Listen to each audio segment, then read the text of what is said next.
I think two of my wife's favorite movies are Gone with the Wind and Giant. As she said over in Korea when she was growing up, the biggest movies over there were Sound of Music. I had them, and now, hold on. Sound of Music, Gone with the Wind, and there was one other. Hold on, let me think. I had all three of them. Now one's gone. And Ben-Hur. These were the three big movies over there during her childhood. And the deaf school apparently went to see these. And, there's no interpreter for them, and there were no subtitles or captions of any kind. So for deaf kids to sit through, like, Gone with the Wind, was like a 4-hour movie. These are long movies. She said it was tough, but these were big movies over in Korea. She was growing up. Now, we have Gone with the Wind, we have Sound of Music, and we have Ben-Hur all on DVD. And these were big movies in the United States as well. Now, Gone with the Wind, I don't recall that being a big movie. I think it must have come out before I was watching movies, in the late 1950s or something. Real early 1960s, I don't know. I saw The Sound of Music as a play. I saw that as a musical comedy. I didn't see the movie till many, many years later, but I saw the play. It was good. I liked it. And Ben-Hur, I saw that at the movie theater when I was a little boy. Very impressive, that movie, too. Moses, the Ten Commandments, far more impressive to me than Ben-Hur. But I saw Ben-Hur. I saw both movies at the movie theater with my... I believe both parents went at that time. Now, while I'm watching Gone with the Wind, I'm trying to figure out what's going on here in terms of the writer Margaret Mitchell and how she was expressing herself through the characters in this movie. And what I've been saying to myself is that Margaret Mitchell is Scarlett O'Hara. That's who Scarlett O'Hara is. And what seems to happen here is that I guess Margaret Mitchell, I don't know anything about her except that she was a professional journalist who wrote this book, and she spent a lot of time on it, did a lot of research to write it. Okay, so just extrapolating from there without knowing anything about this woman, I'm thinking to myself, this was way back when? Was it the 1930s that Margaret Mitchell was trying to be a journalist in a man's world of journalists? She's one of the first successful women journalists in a man's world. So she's got that problem that we read about when women say that during the 1950s and before, if they wanted to marry a man and they were well educated, they had to do what they call dumb themselves down for that man. It didn't seem like a competitor, okay? And you see that kind of dumbing down in a lot of movies, okay? You watch The African Queen, and Katharine Hepburn is going to say to the Humphrey Bogart character, she's say, now, I don't know, but he's having trouble starting this engine on his riverboat there that he's been operating for years, right? He should know that thing inside and out. This woman's never been on that boat before. She apparently, how does she know anything about engines or boats? But she says to him, now, I don't know, but I can't say I do know that this will help, but if you turn that screw over there a little bit, this Might get the engine started. What? Why don't you try that? No, I don't know this myself. So he's like, and he turns it, and boom, boom, boom, it starts right up. So movies back then were often had stuff like that in them, where the woman's going to offer the man advice from her dumbed down position, right? And I gotta say, when I read that women, this must have been an idea that prevailed among women. You know, this was like this is code. They all dumbing yourself down. It was code. All of them knew. This was, widespread knowledge among women. The term "dumbing yourself down," they were all familiar with it.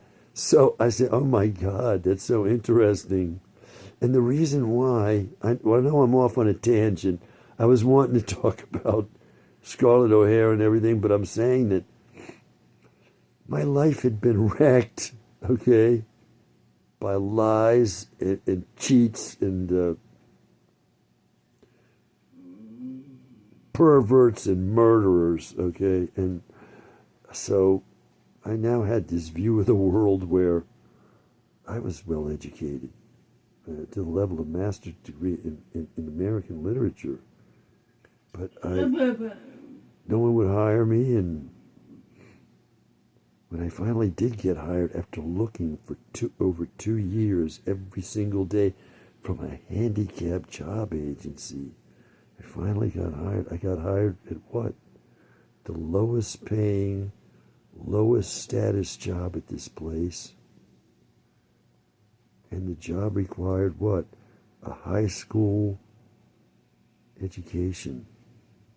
So I read about women having to dumb themselves down in the workplace and elsewhere with their man. If they want to get married, you better dumb yourself down to that man. And I was thinking, this is exactly what I have been having to do. I'm even like 6'4", almost 6'4", so I'm like, a lot of times I feel like, God, people are looking at me like I'm the Hulk coming at them, but I can't help it. I am this big. You're threatened by me. I'm sorry, and so I'm dumbing myself down all over the place to get along. I'm supposed to be certified crazy. So this idea of dumbing yourself down, oh my God, you see the appreciation I have for it and all the time I'm spending on the idea here? I thought this was an amazing idea, and it worked for me too. I mean, I was already doing it, but I said, oh my God, here I am. I'm not a woman, but dumb myself down. I got to do it every day to everybody. So I'm saying Scarlett O'Hara in this movie,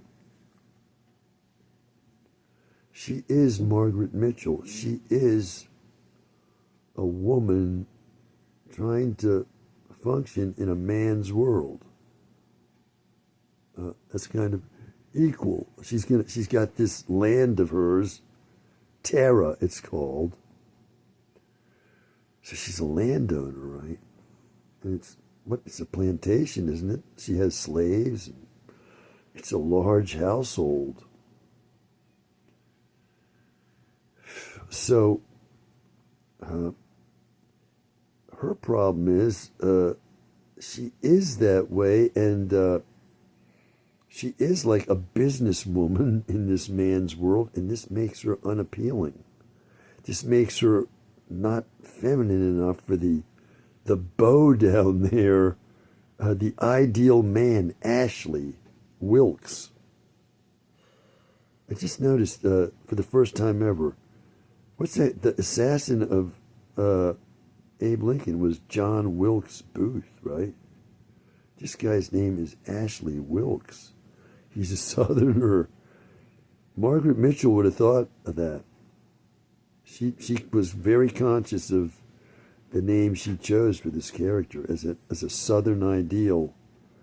Wilkes, John Wilkes Booth, the assassin of Lincoln, is the beau ideal down in the South. Ashley Wilkes, right? She was aware of that. So Scarlett, she's got this problem where she's a very intelligent woman, and well, she's assertive and flirtatious. Why shouldn't she be? That's looked upon as so demonic by the Southern belles. She's trying to steal your beau and this and that because she's being flirtatious. Well, why shouldn't she be flirtatious? I said in one of these recordings, I said, if you're going to look for your true love in this life, it may cause you to look egotistical. And that's not good, right? You egotist. What else would they say with that? You're a, there's another word. You're only thinking about yourself kind of thing, you know? But if you don't think about yourself in this area, there ain't nobody going to think about you, right? My mother used to say to me, she said, you think other people are thinking about you? They are not thinking about you. They are thinking about themselves. That's what they're thinking about. Not thinking about you at all. And so you want to get what you want in this life, you better be thinking about yourself, because like I say, my mother says, there ain't nobody out there thinking about you. You better think about yourself. She didn't say that, but that's the conclusion to draw from what she said, right? And so those folks who go, he's an egotistical, he's an egotist, right? Well, so she's battling stuff like that, and having to dumb herself down in front of the women and the men there. And well, this guy Ashley Wilkes, who does he like? He likes a woman who he's not in love with, but she is the best fit for his the life he wants to have down there. Is the ideal Southern gentleman. She's his cousin, this woman he chooses, or who chooses him, and he doesn't love her really. She's not his ideal. She's not his true love. He admits it. You hear him talking to Scarlett. So what happens is that there's a man here played by Clark Gable. What's his character's name? Rhett Butler. Okay, Butler is in Butler, serving the house like a low class white man in the plantation who's serving the lords of the house as their butler, right? And he's kind of a opportunistic, capitalistic scalawag. You know, he's morally corrupt. He spends all his time in a whorehouse with the women there, and he's not well received in the community there. He's looked down upon. So he is in love with her, and he wants her, and she's being pushed out of all the possible relationships with the dumb yourself down crowd. All the women there are going to dumb themselves down just right to get this beau, that beau, and so on. She's not doing that. So she's at odds with everybody, and therefore she ends up with this scalawag who wants her, and she looks down on him too. She looks down on him just like everybody else does. And, you know, across the movie, he gets access to her because everybody else is ostracizing her. Nobody wants anything to do with her either. And they don't want anything to do with him, so the two are drawn to each other. Or at least she's left like a prey to this predator who's chasing after her. She's his prey, but she doesn't like it. And she never loves him, but she can't, no matter whether she's going to dumb herself down enough, she can't seem to dumb herself down properly. No, you see in The Sound of Music, right, the character there? Is she dumbing herself down? No, she is not. what happens there when she meets the lord there of the mansion in wherever the hell that is in Austria, Salzburg, right? What happens? He says to her, governess or Fräulein, are you this much trouble? Were you this much trouble at the Abbey? Now, is she dumbing herself down? No, she. What does she say? She says, "Oh, much worse, sir, much worse." That's her answer. So, this is a long movie with a lot of dialogue, okay? And I'm going to try to keep myself from saying things that are going to make women angry at me, okay?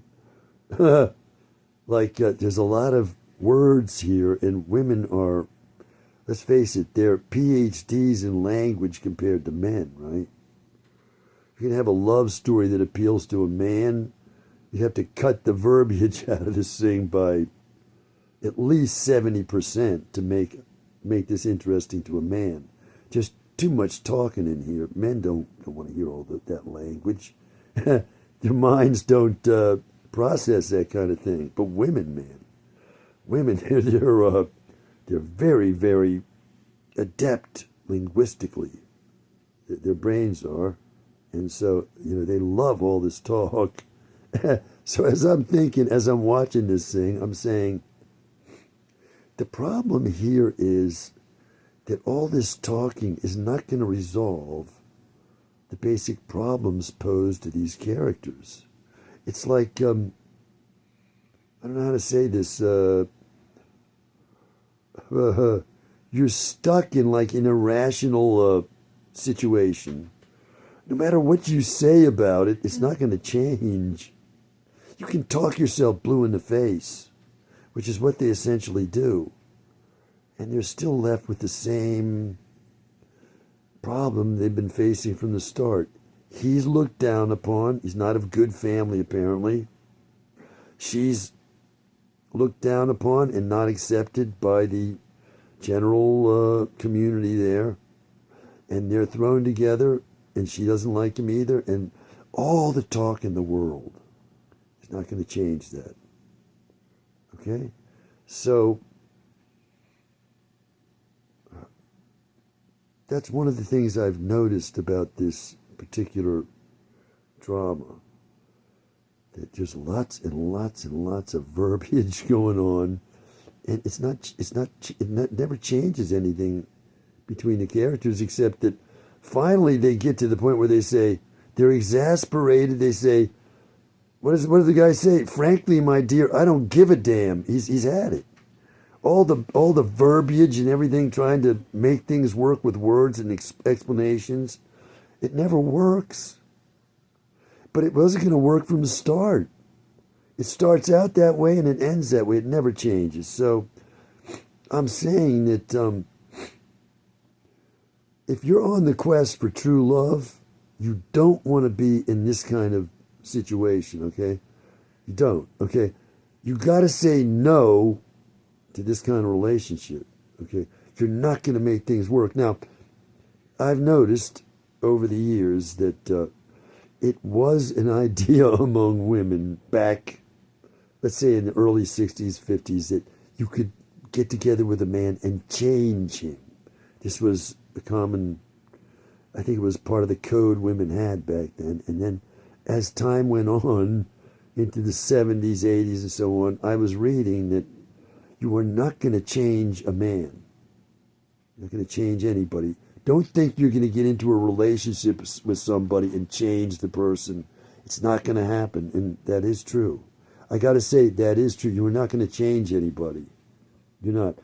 The image that comes to my mind is, at one time in my life, I was trying to buy shoes, okay?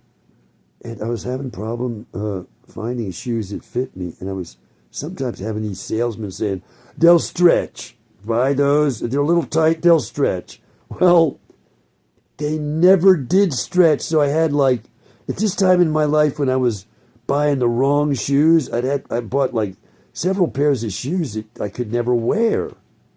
Or if I wore them, it was like a test of endurance to be in those ill-fitting shoes. Okay, they never stretched ever. In fact, I bought a pair of cowboy boots when I went out to west to work on my cowboy cousin's ranch farm in Colorado. Rough outs like one of the cowboy cousins had, and they were a little tight.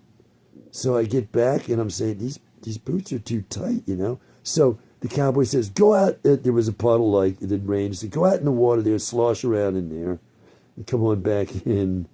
Those boots never loosened up, and I was never able to wear them. So no shoe ever stretched for me. It never happened. And I bought like, I'd say 3 or 4 pairs of shoes I could never wear on a salesman saying to me, they'll stretch, and they never did. So you're going to change somebody? No, you are not. And there's the metaphor for it, okay? You're not going to change anybody. So Rhett is going to change Scarlett from her love and attraction to Ashley, the ideal of all the women down there. They're all head over heels for Ashley, right? And she wanted Ashley, but no, she's not going to get him. And I see Scarlett just fell down the stairs in the movie. Rhett is never going to change Scarlett. He doesn't do it. And so we can listen to all this verbiage. And if you're like me, you've been on this quest and you're aware from the start that what should have happened here is Scarlett should have said no to Rhett Butler and meant it. No to you, get the hell out of here. Okay? No. And kept her word on that. She might have made it to somebody she would have cared for, but she wasn't able to do that. And when you think about Margaret Mitchell in the working world, you cannot be that way, right? You got a boss and someone who's going to tell you what to do.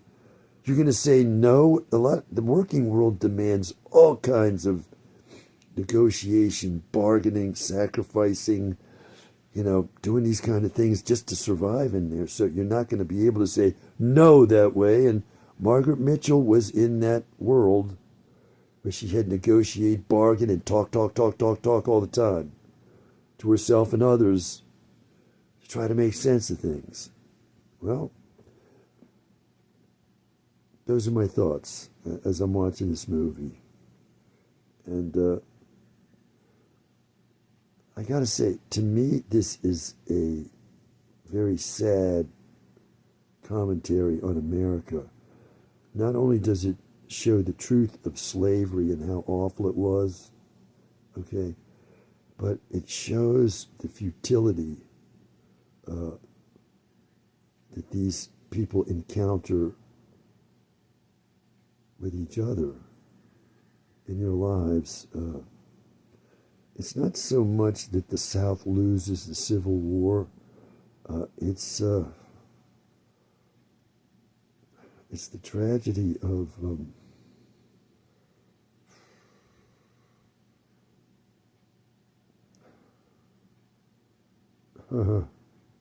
human beings that are